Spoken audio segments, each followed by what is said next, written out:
Hello everyone, हर हर महादेव दोस्तों। आपके अपने चैनल हर दिन कुछ नया में आपका बहुत बहुत स्वागत है। तो आज हम इस वीडियो में बात करेंगे संतोषी माता व्रत कथा के बारे में। आपको इस वीडियो में संतोषी माता की कथा सुनाई जाएगी, तो आप सभी लोग वीडियो में अंत तक बने रहें और संतोषी माता की कथा का श्रवण करें। तो चलिए वीडियो को शुरू करते हैं। एक बुढ़िया थी, उसके 7 बेटे थे, 6 कमाने वाले व एक निकम्मा था। बुढ़िया माँ 6 पुत्रों के लिए रसोई बना भोजन कराती और पीछे जो बचता वह 7वें को दे देती थी। परंतु वह बड़ा भोला भाला था, मन में कुछ विचार ना करता था। एक दिन वह अपनी पत्नी से बोला, देखा मेरी माँ मुझ पर कितना प्रेम करती है। वह बोली, क्यों नहीं, सबका जूठा बचा हुआ जो तुमको खिलाती है। वह बोला, भला ऐसा भी कहीं हो सकता है। मैं जब तक आंखों से न देख लूं मान नहीं सकता। स्त्री ने हंसकर कहा, देख लोगे तब तो मानोगे। कुछ दिन बाद बड़ा त्योहार आया। घर में 7 प्रकार के भोजन और चूरमा के लड्डू बने। यह बात जांचने के को सिर दुखने का बहाना करके पतला वस्त्र ओढ़कर रसोई घर में ही सो रहा था और कपड़े में से सब देखता रहा। 6 भाई भोजन करने आए। उसने देखा माँ ने उनके लिए सुंदर आसन बिछा, 7 प्रकार की रसोई परोसी और आग्रह करके उन्हें जिमाया। वह देखता रहा। जब 6 भाई भोजन कर उठे तब माँ ने उनकी झूठी थालियों में से लड्डुओं के टुकड़े उठाकर लड्डू बनाए। जूठन साफ कर बुढ़िया माँ ने उसे पुकारा, बेटा 6 भाई भोजन कर गए हैं, अब तू ही बाकी है, उठना कब खाएगा। वह कहने लगा, माँ मुझे भोजन नहीं करना, अब मैं परदेश जा रहा हूँ। माँ ने कहा, कल जाता है तो अभी जा। वह चल दिया तथा घर से बाहर निकल गया। चलते समय पत्नी की याद आई। वह गौशाला में कंडे थाप रही थी। वहां जाकर बोला, उसने एक दोहा बोला जो मैं आपको सुनाती हूँ। हम जावे परदेस को आवेंगे कुछ काल, तुम रहियो संतोष से धर्म आपनो पाल। वह बोली, जाओ पिया हमरो सोच हटाए, राम भरोसे हम रहें ईश्वर तुम्हें सहाय। देहु निशानी आपनी देख धरूं मैं धीर, सुधी हमरी मत बिसराइयो रखियो मन गंभीर। यह सुनकर अपनी अंगूठी देकर बोला, अपनी निशानी मुझे दे। वह बोली, मेरे पास क्या है, यह गोबर भरा हाथ है। कहकर पीठ में गोबर के हाथ की थाप लगा दी। वह चल दिया। चलते चलते एक दूर देश में एक साहूकार की दुकान पर जाकर कहने लगा, भाई मुझे नौकरी पर रख लो। व्यापारी को नौकर की जरूरत थी, बोला रह जा। इसने पूछा, तनख्वाह क्या दोगे। साहूकार ने कहा, काम देखकर ही दाम मिलेगा। वह नौकरी करने लगा। थोड़े ही दिनों में दुकान का लेन देन, हिसाब किताब, ग्राहकों को माल बेचना आदि का सारा काम करने लगा। साहूकार के 7-8 नौकर थे। वे सब उसकी होशियारी पर चक्कर खाने लगे। सेठ ने काम देख उसे 3 महीने में ही आधे मुनाफे का हिस्सेदार बना लिया। 12 वर्षों में वह नामी सेठ बन गया। अब बहू पर क्या बीती। सास ससुर उसे बड़ा दुख देने लगे। सारी गृहस्थी का काम कराते, लकड़ी लेने जंगल भेजते और आटे की बची भूसी से रोटी बनाकर उसे देते तथा फूटे नारियल की खोपड़ी में पानी देते। इस प्रकार वह दिन गुजारने लगी। एक दिन वह लकड़ी लेने जा रही थी। उसे रास्ते में बहुत सी स्त्रियां संतोषी माता का व्रत करती दिखाई दी। उसने वहां खड़े हो कथा सुन पूछा, बहनों यह तुम किस देवता का व्रत कर रही हो और इसके करने का फल तथा इसका व्रत का विधान मुझे भी समझाकर कहो, तो मैं आपका बड़ा उपकार मानूंगी। तब एक स्त्री बोली, सुनो, यह संतोषी माता का व्रत है। इसको करने से दरिद्रता का नाश होता है, घर में लक्ष्मी आती है, मन की चिंताएं दूर होती हैं, घर में सुख और शांति मिलती है। निपुत्री को पुत्र मिले, स्वामी बाहर गया हो तो शीघ्र आवे, कुंवारी कन्या को श्रेष्ठ वर मिले, राजद्वार में मुकदमा चल रहा हो तो उसकी जीत होवे, गृह क्लेश की निवृत्ति हो, सुख शांति आवे, धन और जायदाद का लाभ हो, रोग दूर हो जावे तथा और जो कुछ मन में कामना होवे वह सब संतोषी माता की कृपा से पूरी हो जाती है। इसमें संदेह नहीं है। वह पूछने लगी, यह व्रत कैसे किया जाए, यह भी बताओ तो बड़ी कृपा होगी। वह स्त्री कहने लगी, 1.25 का गुड़ चना लेना, इच्छा हो तो 5.25 का या 11.25 का। बिना परेशानी, श्रद्धा और प्रेम से जितना भी बन सके सवाया लेना। प्रत्येक शुक्रवार को निराहार रहकर कथा कहना सुनना। सुनने वाला कोई न मिले तो घी का दीपक जला उसके आगे या जल के पात्र को सामने रखकर कथा कहना। कथा के पश्चात प्रसाद बांटकर स्वयं भी ग्रहण कर ले। केवल एक बार बिना खटाई का भोजन करना है।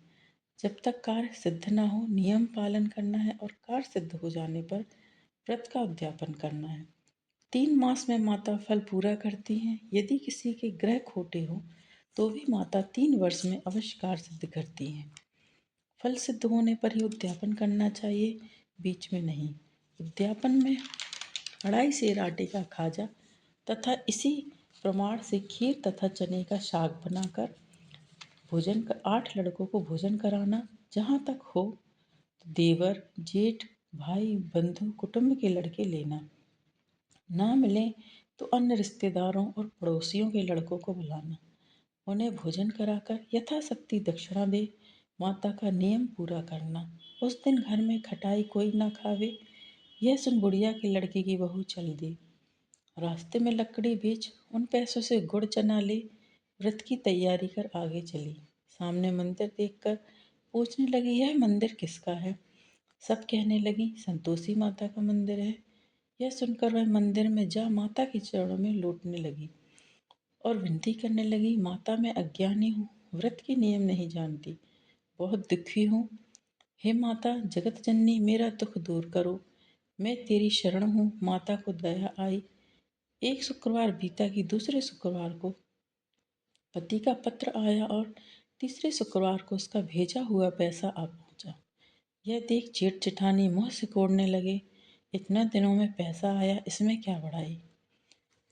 लड़के ताने देने लगे कि काकी के पास अब पत्र आने लगे, रुपया आने लगा, अब तो काकी की खातिर बढ़ेगी, अब तो काकी बोलने पर भी नहीं बोलेंगी। तो बेचारी सरलता से कहती है, भैया कागज रुपया तो हम सबके लिए अच्छा है। ऐसा कहकर आंखों में आंसू भरकर संतोषी माता के मंदिर में आ मातेश्वरी के चरणों में रोने लगी। माँ मैंने तुमसे पैसा कब मांगा है? मुझे तो अपने सुहाग से काम है। मैं तो अपने स्वामी के दर्शन और सेवा मांगती हूँ। तब माता ने प्रसन्न होकर कहा, जा बेटी, तेरा स्वामी आएगा, वह खुशी से बावली हो घर में जा काम करने लगी। अब संतोषी माँ विचार करने लगी, किस भोली पुत्री को मैंने कह तो दिया तेरा पति आवेगा, परंतु वह तो उसे स्वप्न में भी याद नहीं करता। उसे याद दिलाने मुझे ही जाना पड़ेगा। तब माताजी उसके पति के पास जब स्वप्न में प्रकट होकर कहने लगी, साहूकार के बेटे सो रहा है या जाग रहा है? वह कहने लगा, माता सोता भी नहीं हूँ जागता भी नहीं हूँ, बीच में ही हूँ, कहो क्या आज्ञा है। माँ कहने लगी, तेरे घर बार कुछ है या नहीं? वह बोला, मेरे माँ बाप हैं, बहू है, भाई है। माँ बोली, बोले पुत्र तेरी घरवाली घोर कष्ट उठा रही है, तेरे माँ बाप उसे बहुत त्रास दे रहे हैं, तू उसकी सुध ले। वह बोला, हाँ माताजी, परंतु जाऊं कैसे? परदेश की बात, लेन देन का हिसाब नहीं, कोई रास्ता नहीं, कैसे जाऊं? माँ कहने लगी, मेरी बात मान, सवेरे नहा धोकर संतोषी माता का नाम ले, घी का दीपक जला दंडवत कर दुकान पर जा बैठ। तेरा लेन देन चुक जाएगा, जमा का माल बिक जाएगा। प्रातः उठते ही उसने अपने इष्ट मित्रों से सपने की बात कही। एक बूढ़ा बोला, देख भाई, मेरी बात मान, देवता ने जैसा कहा वैसा ही कर, इसमें तेरा क्या जाता है। वह बूढ़े की बात मानकर नहा धोकर संतोषी माता की दंडवत कर घी का दीपक जला दुकान पर जा बैठता है। थोड़ी देर में क्या देखता है कि देने वाले रुपया लाने लगे, लेने वाले हिसाब लेने लगे। कोठे में भरे सामानों के खरीदार नकद दाम में सौदा करने लगे। शाम तक धन का ढेर लग गया। ऐसा चमत्कार देख प्रसन्न हो घर जाने के वास्ते गहना कपड़ा सामान खरीदने लगा। यहाँ के काम से निपट कर तुरंत घर को रवाना हुआ। यहाँ बहू बेचारी जंगल में लकड़ी लेने जाती है। लौटते समय रोज माताजी के मंदिर पर विश्राम करती है। कुछ दूरी पर धूल उड़ती देख वह माताजी से पूछती हैं, हे माता, यह धूल कैसी उड़ रही है? माँ कहती है, हे पुत्री, तेरा पति आ रहा है, अब तू ऐसे कर, लकड़ियों के 3 बोझ बना ला, एक नदी के किनारे, दूसरा मेरे मंदिर में और तीसरा अपने सिर पर रखना। तेरे पति को लकड़ियों का गट्ठा देख मोह पैदा होगा। वह यहाँ रुकेगा, नाश्ता पानी बनाकर खाकर माँ से मिलने जाएगा। तब तू लकड़ियों का बोझ उठाकर जाना और बीच चौक में गट्ठा डालकर 3 आवाज़ लगाना। लो सासू जी, लकड़ियों का गट्ठा लो, भूसे की रोटी दो, नारियल के खोपटे में पानी दो, आज मेहमान कौन आया है। बहुत अच्छा माता जी, कहकर वह लकड़ियों के 3 गट्ठे ले आई। एक नदी पर, एक माता जी के मंदिर पर रखा। इतने में ही मुसाफिर आ पहुंचा। सूखी लकड़ी देखकर इच्छानुसार भोजन बना विश्राम लेकर वह गांव को गया। सबसे प्रेम से मिला। उसी समय उसकी बहू सिर पर लकड़ी का गट्ठा लिए उतावली आती है और आंगन में डाल जोर से 3 आवाजें देती है। लो सासू जी, लकड़ियों का गट्ठा लो, भूसे की रोटी दो, नारियल के खोपटे में पानी दो, आज मेहमान कौन आया है। यह सुन सास बाहर आई और दिए हुए कष्टों को भुलाने हेतु कहती है, बहू ऐसा क्यों कहती हो, तेरा मालिक ही तो आया है। आ बैठ, मीठा भात खा, कपड़े गहने पहन। इतने में ही स्वामी आता है और अंगूठी देख व्याकुल हो माँ से पूछता है, माँ ये कौन है। माँ कहती है, आज 12 वर्ष से सारे गांव में जानवरों की तरह भटकती है, घर का कुछ काम नहीं करती, 4 समय आकर खा जाती है, तुझे देखकर भूसे की रोटी और नारियल के खोपटे में पानी मांगती है। अब वह लज्जित हो बोला, माँ ठीक है, मैंने इसे और तुम्हें भी देखा है, मुझे दूसरे घर की चाबी दो, हम उस घर में रहेंगे। तब माँ बोली, ठीक है बेटा, तेरी मर्जी। यह कह चाबी पटक दी। तब उसने तीसरे मकान में जा तीसरी मंजिल के ऊपर का कमरा खोला, सामान जमाया। वहाँ राजसी ठाठ बाट बन गया। बहू सुख भोगने लगी। अब अगला शुक्रवार आया तो उसने अपने पति से कहा, मुझे संतोषी माता का उद्यापन करना है। उसका पति बोला, बहुत अच्छा। तब वह तुरंत ही उद्यापन की तैयारी करने लगी। जेठ के लड़कों को भोजन के लिए कहने गई। उसने मंजूर किया, परंतु जेठानी ने अपने बच्चों को सिखाया, देखो रे, भोजन के समय सब लोग खटाई मांगना, जिससे उसका उद्यापन पूरा ना हो। लड़के जीमने आए। उन्होंने खीर तथा भोजन पेट भर के खाया, परंतु बात याद आते ही कहने लगे, हमें कुछ खटाई दो, खीर खाना हमें नहीं भाता, भात खाकर आरुचि होती है। बहू कहने लगी, भाई खटाई किसी को नहीं दी जावेगी, यह तो संतोषी माता का प्रसाद है। लड़के उठ खड़े हुए, बोले, पैसे लाओ। भोली बहू कुछ जानती नहीं थी, उन्हें पैसे दे दिए। लड़के उसी पैसे से इमली खरीद कर खाने लगे। यह देख माता जी ने बहू पर कोप किया। राजा के दूत उसके पति को पकड़ कर ले गए। जेठ जेठानी मनमाने खोटे वचन कहने लगे, साला लूट कर धन ले आया है, अब सब मालूम पड़ जाएगा। बहू से यह वचन सहन नहीं हुए। रोती हुई माता जी के मंदिर में गई, कहने लगी, हे माता, तुमने यह क्या किया, हंसकर अब हमको क्यों रुलाने लगी है। माता जी बोली, पुत्री, तूने अध्यापन करके मेरा व्रत भंग किया, इतनी जल्दी सब बातें भुला दी। वह कहने लगी, माता भूली तो नहीं, ना कुछ अपराध किया है, मुझे तो लड़कों ने भूल में डाल दिए, मैंने भूल से उन्हें पैसे दे दिए, मुझे क्षमा कीजिए माँ, मुझे माफ़ कर दो, मैं फिर से तुम्हारा अध्यापन करूँगी। माँ बोली, अब भूल मत करना। वह कहती है, अब भूल ना होगी माँ, अब वे कैसे आवेंगे। माँ बोली, तेरा पति तुझे रास्ते में ही आता मिलेगा। वह निकली राह में पति आता मिला। पूछती है, तुम कहाँ गए थे। वह बोला, इतना धन कमाया है कि उसका टैक्स राजा ने मांगा था, वह भरने गया था। दोनों प्रसन्न होकर घर को गए। कुछ दिन बाद फिर शुक्रवार आया। वह बोली, मुझे फिर से माता का उद्यापन करना है। पति ने कहा, करो। वह फिर जेठ के लड़कों को भोजन कराने को कहने गई। जेठानी ने खरी खोटी सुनाई और सब लड़कों को पहले से ही खटाई मांगने को सिखाया। लड़के कहने लगे, हमें खीर नहीं खाना, जी बिगड़ जी बिगड़ता है, कुछ खटाई खाने को दो। वह बोली, खटाई खाने को नहीं मिलेगी, आना है तो आओ। यह कहकर ब्राह्मणों के लड़के लाकर भोजन कराने लगी। यथाशक्ति दक्षिणा की जगह एक एक मीठा फल उन्हें दिया। इससे संतोषी माता प्रसन्न हुई।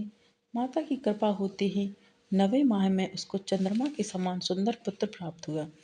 पुत्र को लेकर प्रतिदिन माता जी के मंदिर में जाने लगी। माँ ने सोचा, यह रोज आती है, आज मैं ही इसके घर चलूं। यह विचार कर माता ने भयानक रूप बनाया। गुड़ चने से सना मुख, ऊपर से सूंड के समान होंठ, उस पर मक्खियां भिनभिना रही थीं। देहरी में पाँव रखते ही उसकी सास चिल्लाई, देखो रे कोई चुड़ैल डाकन चली आ रही है। लड़कों इसे भगाओ नहीं तो ये किसी को खा जाएगी। लड़के भगाने लगे, चिल्लाकर खिड़की बंद करने लगे। बहू एक रोशनदान से देख रही थी। प्रसन्नता से चिल्लाने लगी, आज मेरी माताजी मेरे घर आ गई हैं। यह कहकर बच्चे को दूध पीने से हटाती है। इतने में सास का क्रोध फूट पड़ा। बोली, मरी रांड को देख कर क्या उतावली हुई है। बच्चे को पटक दिया। इतने में माँ के प्रताप से जहाँ तहाँ लड़के ही लड़के नजर आने लगे। वह बोली, माँ जिसका व्रत करती हूँ यह वही संतोषी माता है। इतना कहकर झट से सारे घर के किवाड़ खोल देती है। सबने माता जी के चरण पकड़ विनती की, हे माता, हम मूर्ख हैं, अज्ञानी हैं, पापी हैं। तुम्हारे व्रत की विधि हम नहीं जानते। तुम्हारा व्रत भंग कर हमने बहुत बड़ा अपराध किया है। हे जगत माता, आप हमारा अपराध क्षमा करें। इस प्रकार माता प्रसन्न हुई। बहू को प्रसन्न हो, जैसा फल दिया माता वैसा सबको दें। जो यह कथा पढ़े सुने उसके संपूर्ण मनोरथ पूर्ण हो। बोलो संतोषी माता की जय। तो दोस्तों, ये संतोषी माता की व्रत कथा है। जो भी व्यक्ति इस व्रत कथा को सुनता है उसकी सभी मनोकामनाएं पूर्ण हो जाती हैं। और यदि आपको आज का ये वीडियो पसंद आया है दोस्तों, तो वीडियो को लाइक कीजिए, शेयर कीजिए अपने दोस्तों के साथ, अपने परिवारजनों के साथ, ताकि उन तक भी ये वीडियो पहुंचे और वो भी इसका लाभ ले सकें। और यदि आप चैनल पर नए हैं तो चैनल को सब्सक्राइब करें, साथ ही बेल आइकन को प्रेस करें। इससे ये होगा कि मैं कोई भी वीडियो अपलोड करूँगी कि नोटिफिकेशन आपके पास पहुंच जाएगी। आगामी व्रतों एवं त्योहारों के लिए चैनल पर बने रहें। मिलते हैं नेक्स्ट वीडियो में दोस्तों। संतोषी माता की कृपा आप पर और आपके पूरे परिवार पर बनी रहे, ऐसी मैं कामना करती हूँ।